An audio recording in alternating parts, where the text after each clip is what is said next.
Jemaat sekalian, bulan ini adalah bulan Oktober, jadi kita sedang memperingati atau berada di dalam bulan keluarga. Karena itu ada satu tema yang akan kita renungkan bersama, yaitu peran kita di dalam keluarga kita. Firman Tuhan hari ini saya ambil dari surat Rasul Paulus kepada jemaat Efesus. Efesus pasalnya yang kelima, ayat 22 sampai 33 sampai ayatnya yang keempat dari pasalnya yang keenam. Ya. Kita akan membaca bagian ini. Kita udah lama nggak baca bertanggapan, ya. Karena banyak yang onsite, mari kita baca bagian ini secara bertanggapan, ya. Saya akan membaca ayat yang genap. Bapak Ibu sekalian boleh membaca bagian yang ganjil, ya. Kita membaca bersama-sama bagian ini. Apakah terlihat? Kalau nggak terlihat, boleh silakan buka Holy HP-nya, ya. Kebanyakan di sini saya lihat dari sini pakai HP semua, ya. Yang YouVersion atau yang lain-lain, silakan, ya. Baik, mari kita membaca bersama-sama bagian ini. Efesus pasalnya yang kelima, ayat ke-22 sampai Efesus pasalnya yang keenam, ayat yang keempat. Demikianlah firman Tuhan. Hai istri, tunduklah kepada suamimu seperti kepada Tuhan.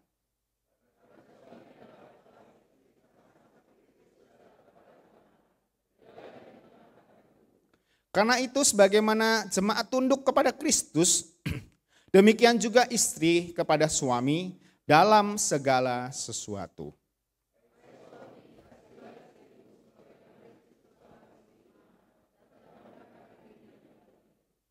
Untuk mengkuduskannya sesudah ia menyucikannya dengan memandikannya dengan air dan firman.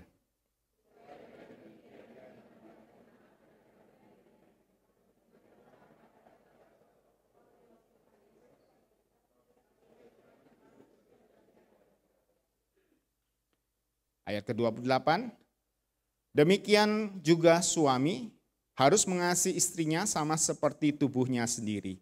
Siapa yang mengasihi istrinya, mengasihi dirinya sendiri.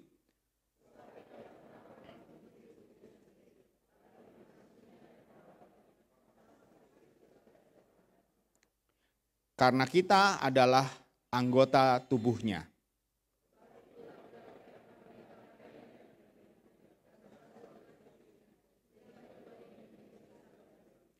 Rahasia ini besar, tetapi yang aku maksudkan ialah hubungan Kristus dan jemaat.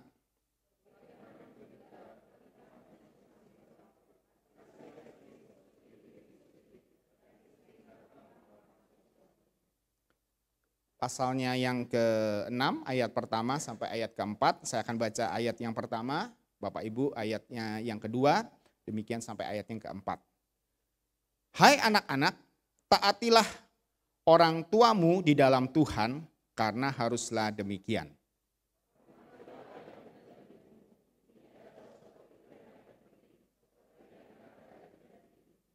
Supaya kamu berbahagia dan panjang umur di bumi.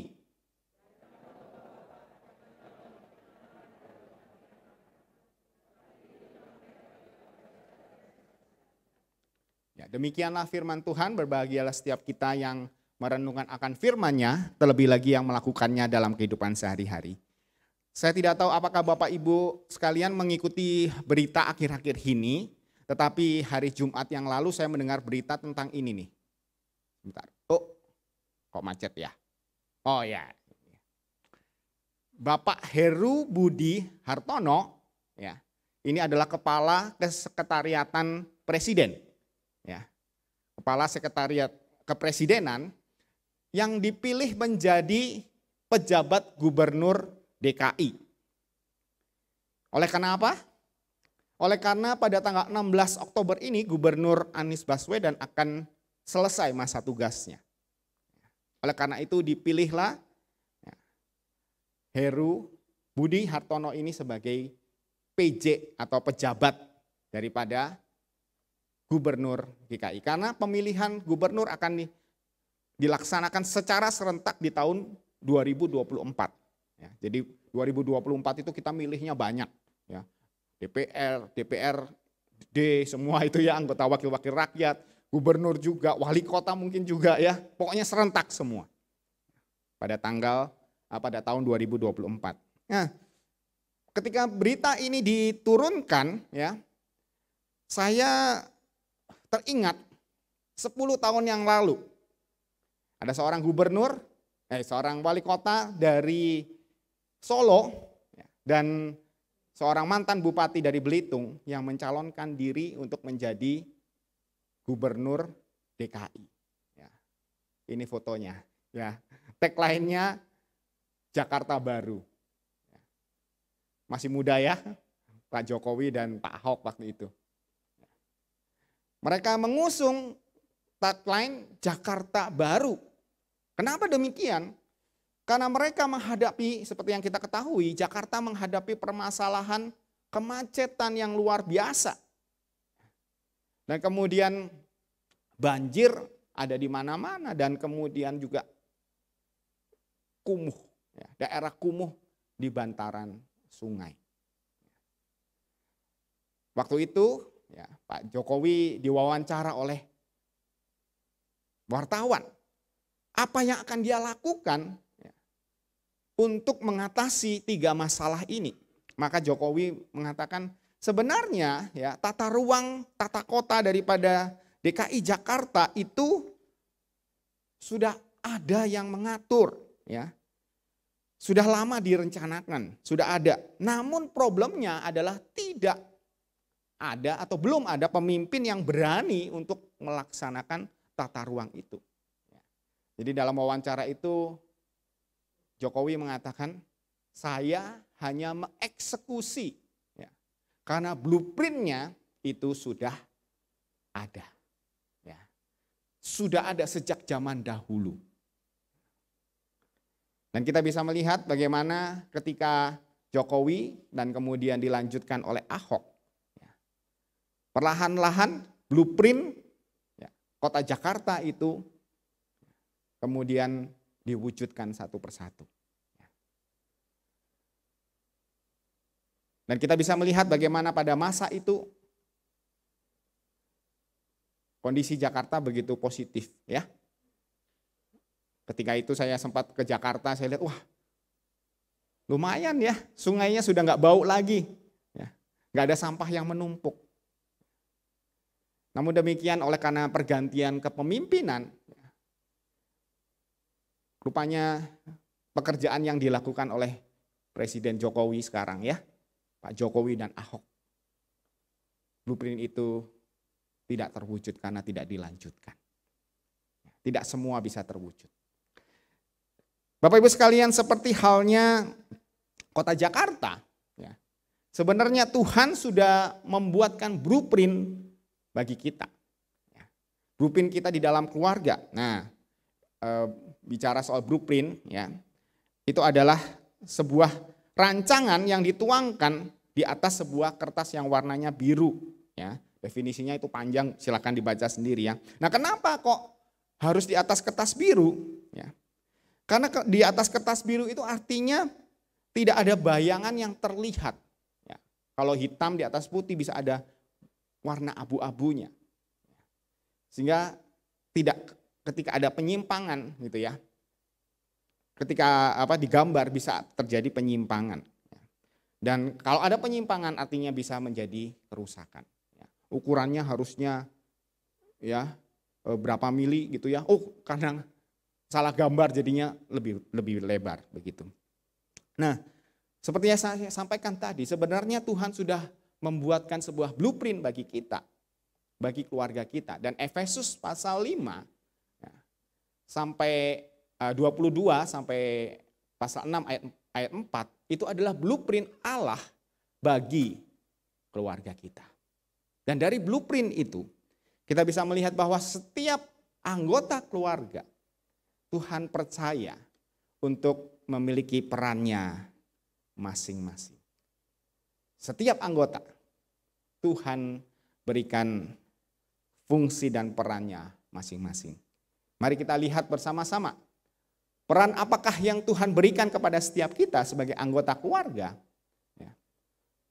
di dalam blueprint yang Tuhan berikan. Yang pertama di ayat ke-23, di situ kita bisa membaca, karena suami adalah kepala istri. Ya. Di sini dikatakan suami adalah kepala istri, oleh karena itu suami adalah pemimpin atau kepala keluarga. Di sini kata kepala itu ya, bahasa Yunaninya itu kepale ya, kepale, mirip kayak bahasa Betawi gitu ya, gampang diingat ya. Artinya juga sama, kepala gitu ya. Mungkin bahasa Indonesia diambil dari sana ya. Dan di sini dikatakan Kristus adalah suami adalah kepala, sama seperti adalah Kristus adalah kepala gereja. Bapak Ibu sekalian, unik sekali ya. Alkitab menunjukkan bahwa suami adalah kepala keluarga, seperti halnya Kristus adalah kepala daripada gereja. Ini adalah satu ilustrasi ya, yang bisa dipakai untuk menerangkan hal yang secara bolak-balik. Gitu. Ketika kita bicara soal bagaimana hubungan antara suami dengan istri, kita melihat bagaimana hubungan antara Kristus dengan jemaatnya. Demikian juga sebaliknya, ketika kita mau melihat bagaimana hubungan antara Kristus dengan jemaatnya, kita bisa mempelajarinya dari hubungan antara suami dan istri. Dan kemudian di sini kita bisa melihat di ayat ke-25, di situ dikatakan, hai suami, kasihilah istrimu sebagaimana Kristus telah mengasihi jemaatnya. Ini bagian yang disukai ibu-ibu ya. Setiap kali kalau ada pendeta cerita bagian ini dia senggol. Tuh denger ya istri. Ya. Suami kasihilah istrimu ya, seperti Kristus mengasihi jemaatnya. Nah Bapak Ibu sekalian, di dalam Alkitab ya, kata kasih itu ada beberapa macam. Ya, kita tahu ada eros, ya, itu kasih antara suami dan istri. Kemudian storge, ini kasih di antara keluarga. Ya. Dan kemudian filia, kasih pertemanan, ya. Kasih persaudaraan. Ya. Di minggu yang pertama kemarin kita belajar tangible love, gitu ya. Itu berbicara tentang kasih persaudaraan. Kasih yang dipakai adalah ini filia. Ya. Dan kemudian ada kasih agape. Kasih yang manakah yang dipakai oleh Paulus di dalam menuliskan bagian ini? Harusnya kalau untuk suami dan istri seperti yang saya bilang tadi, kasih apa? Kasih eros ya. Kasih eros. Suami kasihilah istrimu dengan kasih yang eros gitu ya harusnya. Tetapi ternyata tidak. Pada bagian ini ya, Paulus tidak menggunakan kasih eros, tetapi yang Paulus gunakan adalah agape. Pertanyaannya adalah kasih agape itu kasih yang bagaimana?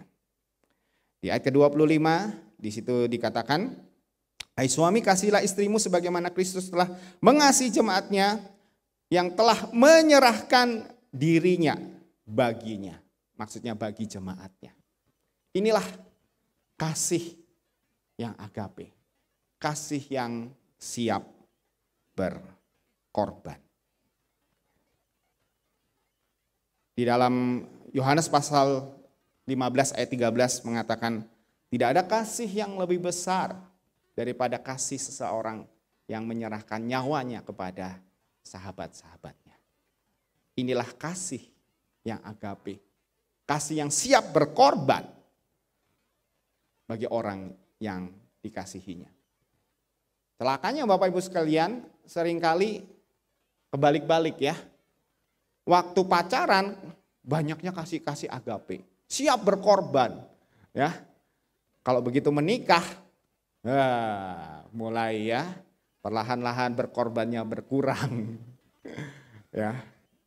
Saya ingat ketika saya pertama kali berjumpa dengan istri saya, waktu itu masih calon ya, mantan pacar saya ya. Saya ajak nonton. Ya. Kita beli popcorn Bapak Ibu sekalian. Ya. Waktu makan popcornnya di tengah gitu ya. Terus mau ambil malu-malu ya. Udah kamu aja ya. Ah enggak, buat kamu deh ya. Itu film sudah hampir habis ya, popcornnya masih setengah. Ya, belum habis. Nah, kemudian kami pun menikah ya. Hamba Tuhan zaman sekarang mah sudah boleh nonton ya, enggak kayak dulu ya. Mungkin AB mahasiswa teologi sekarang juga sudah boleh nonton ya, B ya. Zaman saya dulu sembunyi-sembunyi Bapak Ibu ya. Jangan ngomong, tapi nggak apa-apa sudah lulus ya. Sudah menikah ya, beli popcorn ya. Makan film baru ini ya. Apa namanya? Potongan trailernya gitu ya. Udah separuh habis ya. Kemudian waktu film sudah mulai, waktu sebentar aja, popcornnya mana? Ya. Sudah habis ya, sudah dihabisin duluan. Ya. Itu yang sering kali terjadi, benar bukan? Kebalik-balik. Ya. Harusnya ketika kita sudah menikah, harus ada lebih banyak pengorbanan yang kita berikan kepada pasangan kita. Kemudian di ayat ke-28, di situ kita bisa melihat, karena demikian juga suami harus mengasihi istrinya sama seperti tubuhnya sendiri. Siapa yang mengasihi istrinya, mengasihi dirinya sendiri. Inilah kasih agape, kasih yang tanpa syarat. Ya. Ketika seseorang mengasihi dirinya sendiri, ada syarat enggak? Enggak ada ya. Kalau kita mengasihi diri kita sendiri enggak ada syarat kan? Kita harus juga belajar mengasihi pasangan kita tanpa syarat. Karena kita mengasihi diri kita sendiri apa adanya seharusnya. Nah sekali lagi seringkali kebalik-balik juga ya. Waktu pacaran ya tanpa syarat. Sudah menikah, ayo tolong dong aku ya. Tadi kan aku sudah cuci piring, kamu yang ngerjain yang lainnya gitu ya. Mulai hitung-hitungan ya. Kan saya yang kerja gitu ya.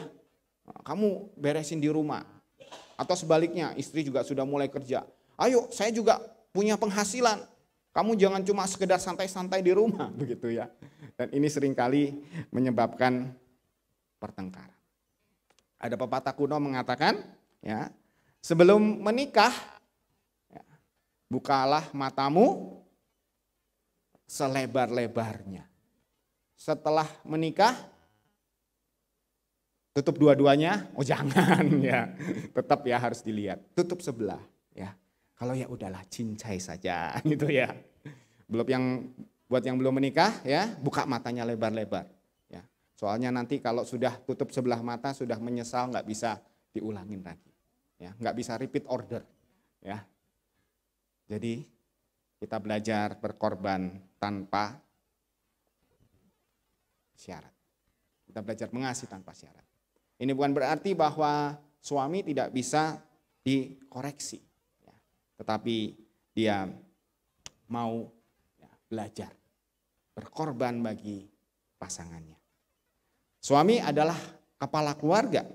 Dia bukanlah seorang penguasa. Ya. Dia bukanlah raja tanpa mahkota ya, yang suka memaksakan akan kehendaknya sendiri. Tetapi di ayat ke-29 di situ kita akan, sebab tidak pernah orang yang membenci dirinya sendiri, tetapi membasuhnya dan merawatnya sama seperti Kristus terhadap jemaatnya. Sesungguhnya kepala keluarga, sebagai kepala keluarga, dia harus mengayomi akan istrinya. Inilah tugas, inilah peran suami di dalam keluarga. Bagaimanakah dengan peran istri? Ya. Di ayat ke-22 di situ dikatakan, hai istri, tunduklah kepada suamimu. Nah, bagian ini suami-suami yang senang ya, tuh dengerin ya, tunduk. Ya.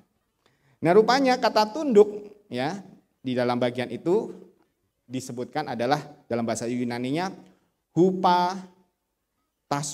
Ya. Artinya apa? Artinya taat. Di ayat ke-24 di situ dikatakan sebagaimana Kristus, ya, sebagaimana jemaat tunduk kepada Kristus, demikian juga istri kepada suaminya. Dosen saya mengatakan bagian ini ya, ketika tunduk dalam bahasa Inggrisnya adalah submit yourself willingly. Menundukkan diri tanpa paksaan. Bukan karena enggak dikasih uang belanja jadinya tunduk. Ya. Karena tidak diberikan uang saku kita jadinya tunduk. Atau karena takut suaminya galak jadinya tunduk. Tetapi dengan penuh kerelaan kita mau tunduk kepada pasangan kita. Seorang penolong itu adalah seseorang yang taat dan juga melakukannya dengan penuh kerelaan. Istri adalah seorang penolong, ya. Maknanya adalah di dalam Kejadian pasalnya yang kedua ayat yang ke-18 mengatakan tidak baik manusia itu seorang diri ketika Allah menciptakan manusia. Aku akan menjadikan penolong baginya yang sepadan dengan dia. Penolong di sini di dalam bahasa Ibrani ya, itu adalah eser. Artinya apa? Artinya penyemangat atau pelengkap. Ya. Sedangkan kata sepadan itu artinya adalah kenekdot. Ya. Kenekdot. Artinya pasangan atau sisi lain atau kebalikannya. Jadi sesungguhnya istri itu bukanlah kelas 2. Dia sejajar dengan suami. Karena kalau untuk menolong, orang yang menolong harus yang lebih kuat atau yang lebih lemah. Harus lebih kuat ya. Kalau ada orang tenggelam, ya, ada yang menolong dia, yang kuat yang mana? Yang nolong ya. Makanya kalau ini ya tim rescue itu harus latihan supaya badannya kuat. Kalau nolong dia bisa kuat. Sesungguhnya istri walaupun mungkin secara fisik kelihatannya lemah, tetapi sesungguhnya dia adalah pribadi yang kuat. Penolong ya di sini bukanlah berarti budak ya, dalam pengertian mengikuti, menuruti segala sesuatu yang diperintahkan kepadanya.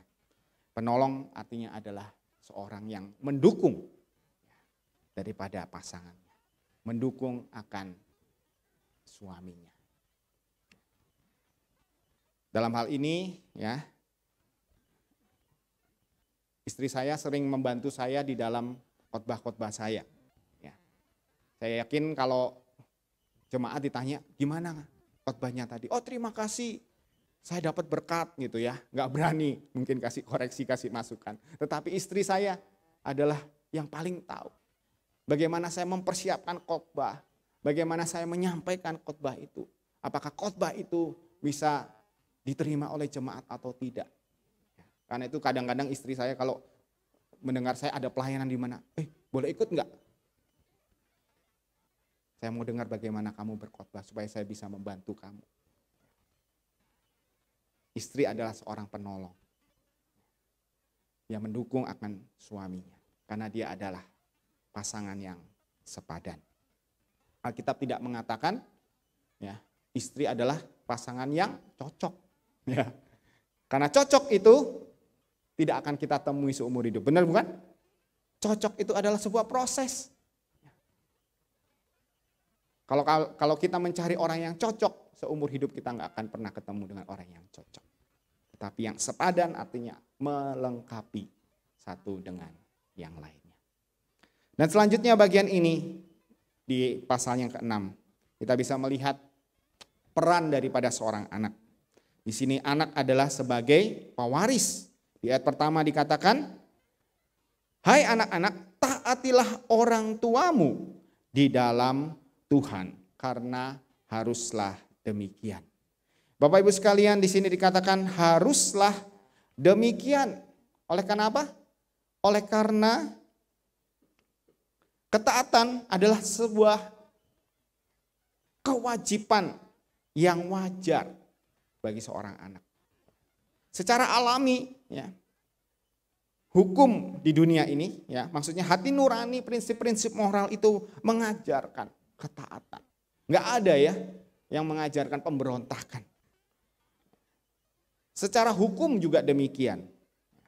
Hukum negara itu ya meminta supaya anak juga taat kepada orang tua. Ya, taat kepada pemimpin, ya, artinya juga taat kepada orang tua.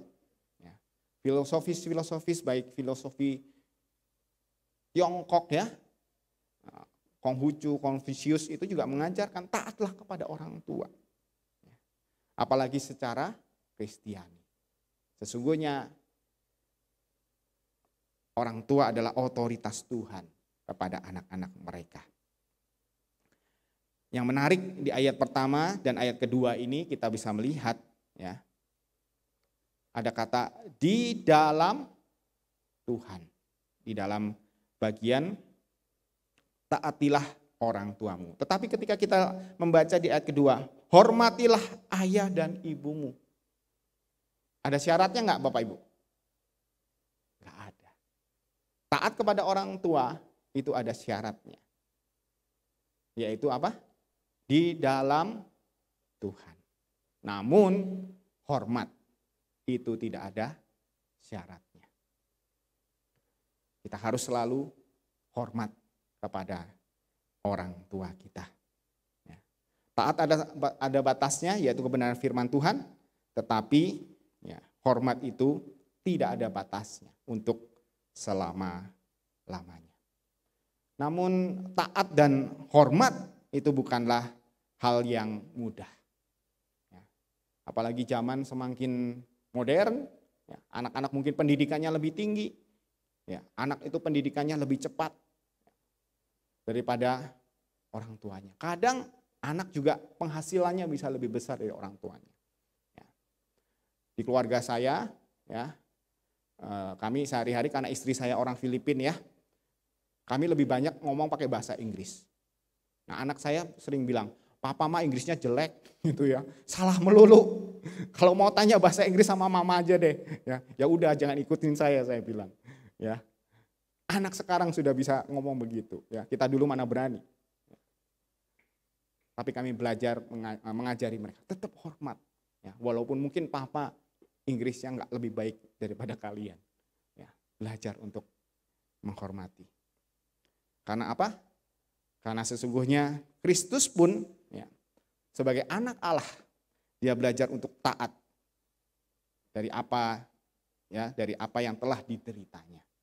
Kristus sekalipun dia adalah Allah, dia belajar untuk tetap taat. Apa makna selanjutnya daripada anak adalah pewaris? Di ayat ketiga di situ dikatakan supaya kamu berbahagia dan panjang umurmu. Ya. Hormatilah ayah dan ibumu, itu adalah suatu perintah yang penting di ayat kedua. Seperti nyata dalam janji ini supaya kamu berbahagia dan panjang umurmu di bumi. Bagian ini sesungguhnya mengutip dari Keluaran pasal 20 ayat 12. Hormatilah ayah dan ibumu supaya lanjut umurmu di tanah yang diberikan Tuhan kepadamu. Janji ini diberikan kepada bangsa Israel. Jika kamu menghormati akan orang tuamu, kamu akan mewarisi tanah leluhurmu, yaitu tanah perjanjian, tanah Kanaan. Bagaimana dengan kita? Ketika kita menghormati orang tua kita, sesungguhnya kita adalah pewaris daripada iman yang Tuhan berikan kepada kita di dalam Yesus Kristus. Dan kita dan orang tua yang berhasil, bukanlah orang tua yang mewariskan harta, mewariskan kepintaran kepada anak-anaknya. Tetapi yang lebih utama adalah orang tua yang bisa mewariskan iman kepada anaknya. Anak-anak adalah pewaris kita. Yang mewarisi sifat-sifat kita, yang mewarisi apa yang kita miliki. Tetapi yang lebih utama sesungguhnya mereka adalah pewaris iman yang Tuhan sudah berikan kepada kita. Selanjutnya, apakah peran kita sebagai orang tua? Orang tua adalah tugasnya mendidik. Di pada bagian ini di ayat keempat dikatakan, kamu bapak-bapak janganlah bangkitkan amarah di dalam hati anakmu, tetapi didiklah mereka dan di dalam ajaran dan nasihat Tuhan. Di sini bapak-bapak tentunya tidak hanya untuk para ayah, tetapi juga para ibu. Memang surat Efesus ini ya pada zaman itu adalah zaman paternarial, jadi kebanyakan ditujukan kepada laki-laki, tetapi ini sesungguhnya ditujukan kepada semua orang tua. Kata mendidik di sini memiliki makna mengasuh. Di dalam Lukas pasal 2 ayat 52 di situ dikatakan Tuhan Yesus makin bertambah besar dan bertambah hikmatnya, besarnya dan makin dikasihi oleh Allah dan manusia. Ketika kita mengasuh seorang anak, dia akan bertumbuh. Tidak hanya bertumbuh secara fisik, tetapi juga secara emosional. Tetapi juga terlebih lagi secara spiritual. Seperti halnya Tuhan Yesus. Dia tumbuh secara fisik. Dia bertambah besar. Bertambah hikmatnya. Artinya secara kognitif juga bertumbuh. Secara emosional juga bertumbuh. Di sini dikatakan makin dikasihi oleh Allah dan juga manusia. Secara spiritual juga bertumbuh. Mendidik juga memiliki makna mengajar. Di sini dikatakan di Ulangan 6 ayat 4 sampai 7. Saya bacakan ayat 4. Dengarlah hai orang Israel, Tuhan itu Allah kita, Tuhan itu Esa. Kasihilah Tuhan Allahmu dengan segenap hatimu, dengan segenap jiwamu dan dengan segenap kekuatanmu. Apa yang kuperintahkan kepadamu pada hari ini haruslah kau perhatikan. Haruslah engkau mengajarkannya berulang-ulang kepada anak-anakmu dan membicarakannya apabila engkau duduk di rumah, apabila engkau sedang berjalan, apabila engkau berbaring, dan apabila engkau bangun. Mengajar adalah tugas daripada orang tua, bukan sekedar tugas daripada sekolah ya, ataupun sekolah minggu. Ketika pandemi, siapa yang paling repot? Orang tua ya. Baru sadar nggak gampang ngajarin anak di rumah. Ya. Tetapi sebenarnya ada hal positif ketika pandemi. Saya bisa ngintip gimana guru-guru itu ngajar anak saya. Saya jadi tahu pelajaran daripada anak-anak. Sesungguhnya tugas tanggung jawab seorang orang tua adalah mengajar anaknya. Guru ataupun guru sekolah minggu hanyalah sebagai pendukung, gereja hanyalah sebagai pendukung. Tetapi kitalah seharusnya yang melakukannya. Mendidik juga memiliki makna mendisiplin. Ya. Ibrani pasal 12 ayat 6 mengatakan, karena Tuhan menghajar orang yang dikasihinya, ia menyesah orang yang diakuinya sebagai anak. Tugas orang tua adalah memberikan disiplin. Ya. Kata menghajar di sini punya kata makna mendidik dan juga punya arti mendisiplin. Disiplin ya, bukanlah sebuah kekerasan atau hukuman, berbeda. Disiplin adalah berkaitan bagaimana seorang anak dapat bertanggung jawab atas apa yang dipilihnya dan menerima setiap konsekuensi yang dia pilih. Itulah tanggung jawab kita. Mengasihi, mengajar, ya, mendisiplin. Di sini dikatakan semuanya itu harus dilakukan di dalam Tuhan. Bapak Ibu sekalian, mengapa bagian ini dituliskan oleh Paulus di ayat 4 ini? Ya, didiklah anak-anakmu. Oleh karena pada masa itu, Bapak Ibu sekalian, kebanyakan orang ya, yang mendidik anaknya, khususnya orang-orang kaya, itu bukanlah orang tuanya, tetapi ada budak khusus yang diminta untuk mengajar anaknya. Kalau Bapak Ibu tahu Alexander Agung, ya, itu punya guru namanya Aristoteles. Ada yang mengatakan Aristoteles itu sebenarnya seorang budak. Budaknya tapi pinter, bisa ngajarin anak. Ya, pada zaman itu kebanyakan orang tua khususnya yang kaya itu yang mengajar adalah budak. Bagaimana dengan zaman ini? Zaman ini kita punya budak modern. Apa itu? Apa itu? HP. Ya. Setiap kali kalau kita sudah pusing ngurusin anak, lagi pengen ngobrol sama teman waktu ada di mungkin di kafe atau apa, ya udahlah ya. Setiap kali acara keluarga maunya keluar bareng ngobrol kan ya. Tapi begitu duduk di meja makan semua ngeluarin HP, ngontak ke teman-temannya yang lain. Ya. Itulah budak kita pada masa kini. Ya. Kadang saya juga begitu dengan anak-anak saya. Kalau lagi pengen ngobrol gitu ya dengan teman, dengan yang kebetulan istri saya ikut, ya udahlah kasih HP aja. Ya. Dan ini merupakan pergumulan kita, benar bukan? Khususnya ketika pandemi ini. Saya sudah bilang ke anak saya, kalian tidak akan punya HP sampai umur 13 tahun, saya bilang.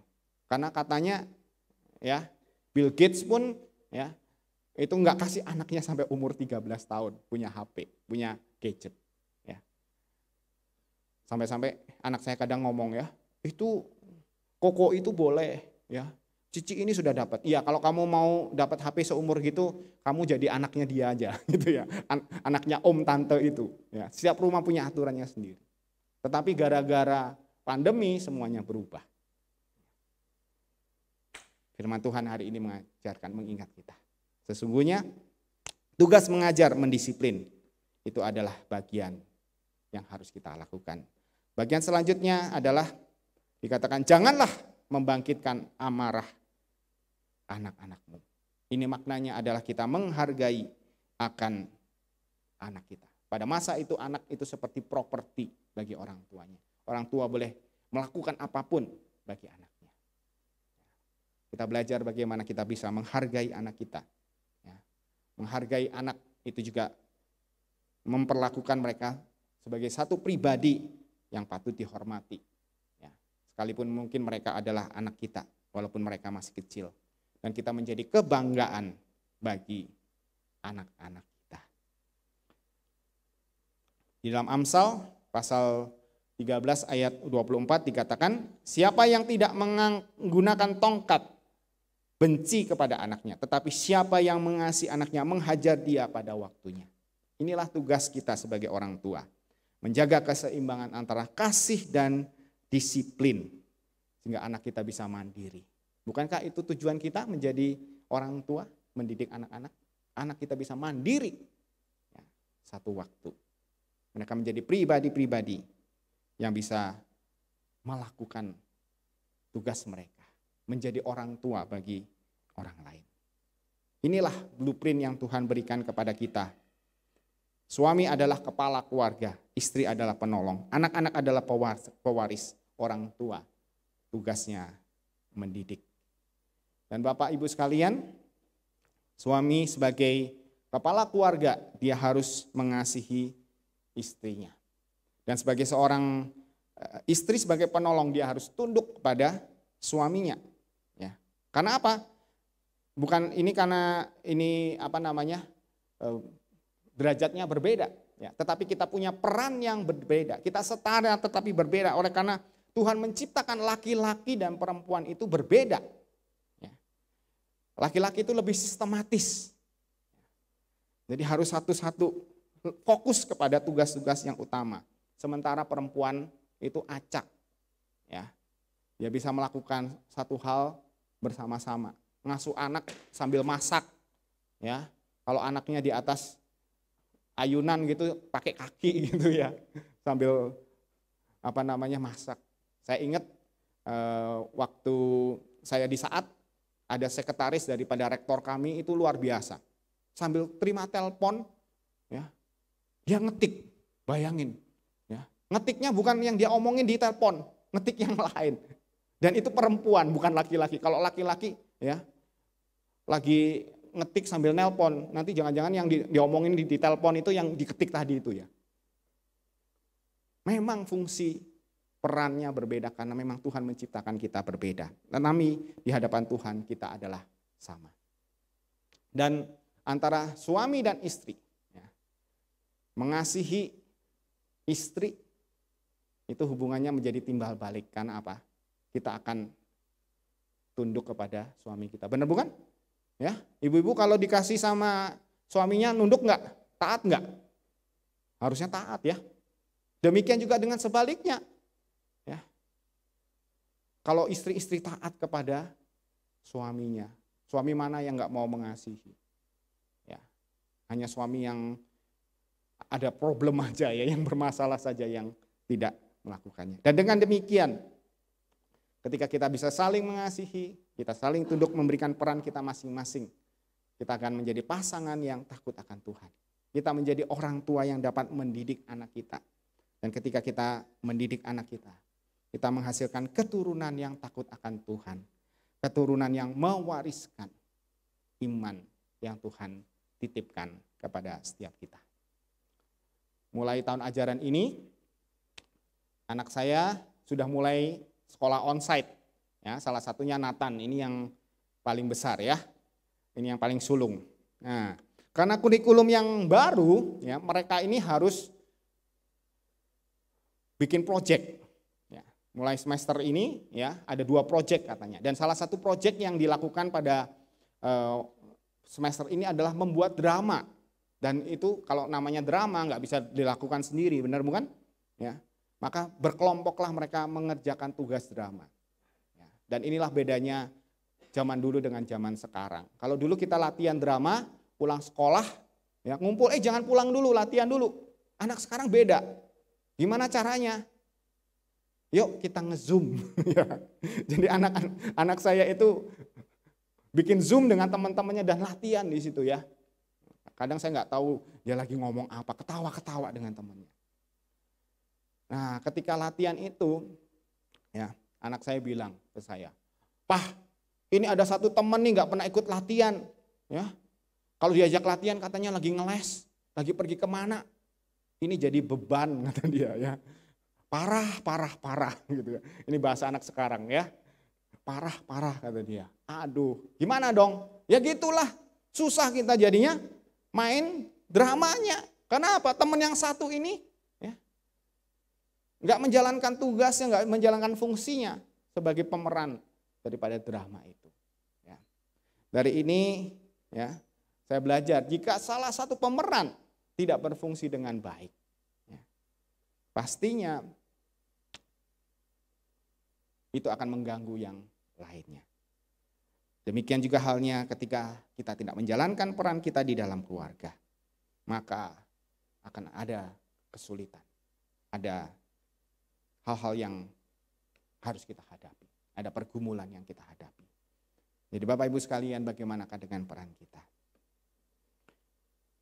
Izinkan saya men-sharingkan bagaimana saya sebagai suami, ya, bagaimana ya, istri saya gitu ya, dan juga bagaimana saya sebagai orang tua. Saya secara kepribadian adalah pragmatik, melankolik, introvert. Ya. Dan saya adalah bungsu dari 5 bersaudara. Saya punya 3 cici, 1 koko. Ya. Pak Ishak ini kenal dengan koko saya, sobatnya dulu ya. Dan koko saya jaraknya cukup jauh, saya jarang, nggak terlalu dekat dengan koko saya. Waktu saya masih kecil gitu ya, waktu saya masih remaja. Saya lebih banyak dengan cici saya. Oleh karena saya punya banyak cici, jadilah saya adik yang disuruh-suruh. Ya. Dek ini, dek itu, gitu ya. Ya. Sorry, tadi sudah saya off kok, nyala lagi ya. Maafkan teman-teman, rekan-rekan. Jadi saya ini adalah bungsu, jadi sering disuruh-suruh. Istri saya, anak pertama dari 7 bersaudara. Dia adalah kepribadiannya sanguin kolerik. Karena dia adalah cici, dia suka nyuruh-nyuruh adiknya. Ya. Ketika kami ikut bimbingan, ya dibimbing oleh seorang konselor dari Saat gitu ya. Jadi kayak pembimbing kami gitu ya. Digambar kurvanya itu kayak silang. Ini kalian punya PR besar ya, harus belajar bagaimana ya untuk saling menerima satu dengan yang lainnya. Dan benar Bapak Ibu sekalian. Buat saya tidak mudah menjadi kepala keluarga. Tapi untungnya karena istri saya orang asing, surat-surat saya harus ngurusin. Istri saya nggak bisa. Saya paling males ngurus atau berdekatan dengan birokrat.